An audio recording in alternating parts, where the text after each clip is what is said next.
अधिकारी है जो इतने लंबे समय, और होता क्या है कि हर विश्वविद्यालय में पिक एंड चूज हो रहा है महोदय। हमको मन है तो आपको देंगे और इनको नहीं देंगे। वैसे रखते हैं एडमिशन हॉस्टल में, रखते हैं लगभग 500 बच्चों को, लेकिन 400 विधिवत बच्चे हैं, तो उसके हिसाब से 24 और 25 में 60 लाख रुपया होता है महोदय। इन्होंने जमा किया कम।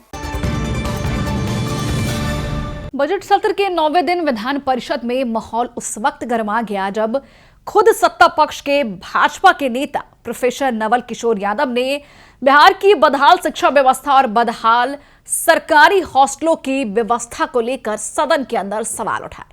हम आपको सब कुछ बताएंगे विस्तार से और ये भी बताएंगे कि कैसे नवल किशोर यादव ने साफ साफ हकीकत दिखाई है बदहाल शिक्षा व्यवस्था और बदहाल हॉस्टलों की, कि कैसे जो विद्यालय के कर्मचारी है, विद्यालय में जो शिक्षक है, वो कागज पर कुछ और दिखाते हैं कि इतने बच्चे हैं, लेकिन हॉस्टल में बच्चे उतने होते नहीं हैं।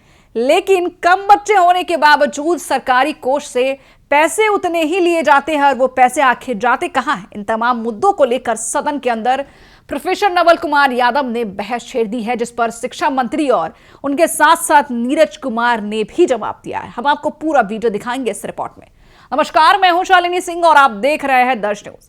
बिहार में विधानसभा सत्र के 9वें दिन कुछ अलग देखने को मिला जब एक भाजपा के ही प्रोफेसर नवल किशोर यादव ने सदन के अंदर एक वाजिब मुद्दे को स्थापित किया, बिहार की बदहाल शिक्षा व्यवस्था और हॉस्टलों में हो रहे धांधली को लेकर। जी हां, दरअसल बिहार के सरकारी हॉस्टलों में जो बच्चे होते हैं उनके आंकड़े कम होते हैं, लेकिन कागज पर आंकड़ा ज्यादा दिखाकर सरकारी कोष से पैसे लिए जाते हैं, जिसको लेकर सदन के अंदर भारी बवाल देखने को मिला है। सबसे पहले आप ये पूरा वीडियो देखिए, जिस पर नवल किशोर यादव का जो प्रस्ताव था उस पर शिक्षा मंत्री ने भी हामी भरी है। उन्होंने साफ कहा है कि आप जो कह रहे हैं उसके लिए हम एक टीम गठित करेंगे और पूरी जांच की जाएगी। देखिए पूरा वीडियो। माननीय सदस्य श्री नवल किशोर यादव आया है, उतर आ गया है, पढ़ा हुआ तो मान लिया गया है, सुना हुआ भी मान लिया जाए हुजूर। हाँ मान लीजिए, सुना हुआ जो सबके पास ही टेबलेट है तो सब लोग देख लिए हैं।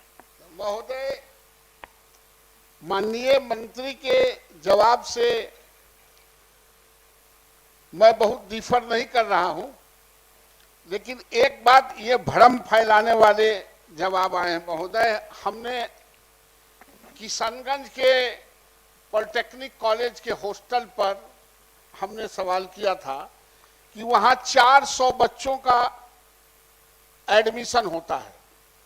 वैसे रखते हैं एडमिशन हॉस्टल में, रखते हैं लगभग 500 बच्चों को, लेकिन 400 विधिवत बच्चे हैं, तो उसके हिसाब से 24 और 25 में 60 लाख रुपया होता है महोदय। इन्होंने जमा किया कम, और यहां जवाब में दे रहे हैं कि मेरे यहां 3 सेमेस्टर में 1200 बच्चे होते हैं, हमारे यहाँ 981 ही बच्चे थे। मैं सिर्फ माननीय मंत्री से और आपके माध्यम से मैं एक बात कहना चाहता हूं कि महोदय, अगर इसी तरह महाविद्यालयों को और हॉस्टल को छोड़ दिया गया तो ये हॉस्टल चलाने वाले लोग, कॉलेज चलाने वाले लोग उसके रेवेन्यू को खाते रहेंगे, और जो राज्य सरकार ने इंफ्रास्ट्रक्चर बनाया वो इंफ्रास्ट्रक्चर गिरता चला जाएगा।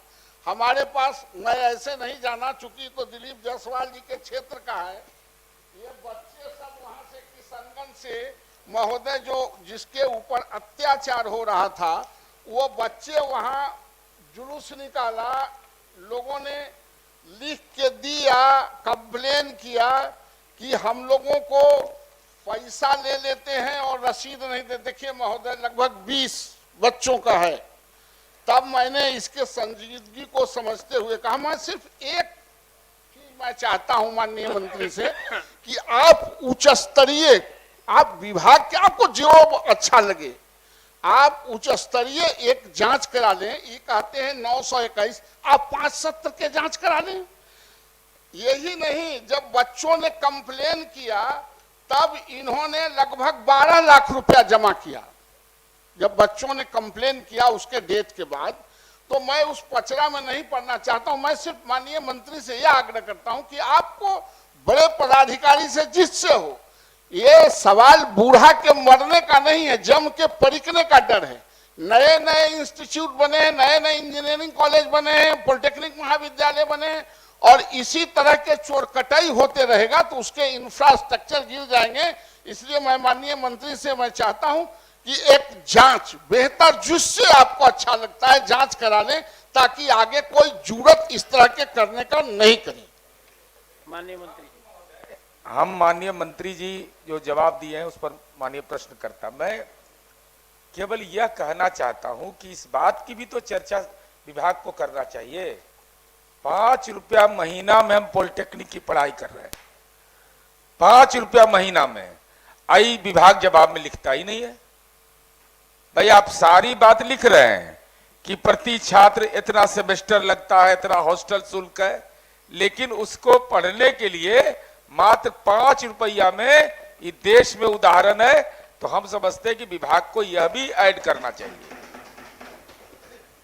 ठीक। माननीय सभापति महोदय, प्रश्नकर्ता ने, माननीय सदस्य ने जो अपनी बातों को रखा, पहली बात तो ये बताना चाहते हैं स्पष्ट रूप से कि विभाग की नीति या किसी तरह की मंशा नहीं है कि किसी तरह की भ्रांति या फैलाने की जो शुरू में उन्होंने बात की। जो दूध का है दूध, पानी का पानी होगा। इसमें भी अगर आप चाहते हैं कि एक उच्च स्तरीय समिति से इसकी जांच हो तो ये समिति हम लोग 2 मेंबर या 3 मेंबर कमेटी बना लेंगे और मुख्यालय से ही भेज करके इसकी जांच करा लेंगे। और इसमें अगर गड़बड़ी पाई जाती है जैसा कि वो कह रहे थे तो निश्चित रूप से हम लोग इस पर कार्रवाई करेंगे।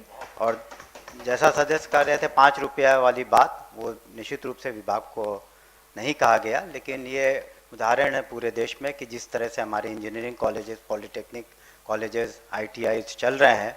उसके कल ही उमंग का उनका खेल कूद का समापन हुआ था, मैं गया था, उससे पूरे बिहार के छात्र छात्राओं को लाभ मिल रहा है।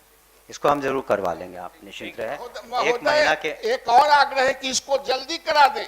ये 15 दिनों के अंदर मैं इसको करवा। नहीं हो रहा है, और जगह भी लफड़ा चल रहा है। 15 नहीं, जब एक बार करा लेंगे तो डेरा जाएगा। माननीय सदस्य, हाँ सभापति महोदय 15 दिनों के अंदर इसको। हाँ ठीक है। माननीय सदस्य नवल, सभापति महोदय, इस सदन में सवाल उठे थे और इतने लंबे सदन के आश्वासन के बाद भी कोई अधिकारी और पदाधिकारी साहस करता है रोकने का। ये इसमें करना क्या है समिति को? जब ये एक्ट है कि 730 दिन हम शिशु देखभाल के लिए देंगे, तो फिर कौन अधिकारी है जो इतने लंबे समय? और होता क्या है कि हर विश्वविद्यालय में पिक एंड चूज हो रहा है महोदय। हमको मन है तो आपको देंगे और इनको नहीं देंगे। इसलिए माननीय मंत्री से मेरा आग्रह है कि सचमुच में 7 दिन की बात कहें तो 7 दिन में अधिसूचित करा दें। ये आप महिला सशक्तिकरण का समय है और महिलाओं का सवाल है। तो देखा आपने, एक तरफ जहां तमाम विपक्षी नेता मुख्यमंत्री नीतीश कुमार द्वारा जो नोकझोंक हुई थी पूर्व मुख्यमंत्री राबड़ी देवी को लेकर महिला सम्मान के प्रति मुद्दा उठा रहे हैं, तो दूसरी ओर भाजपा के ही नेता ने बिहार की बदहाल शिक्षा व्यवस्था के साथ साथ बदहाल हॉस्टल की व्यवस्था को लेकर पूरे सदन में सुर्खियां बटोर ली। फिलहाल इस खबर में इतना ही, लेकिन आपकी क्या राय है हमें कमेंट बॉक्स में लिखकर जरूर बताएं। बने रहे हमारे साथ और देखते रहिए दर्श न्यूज।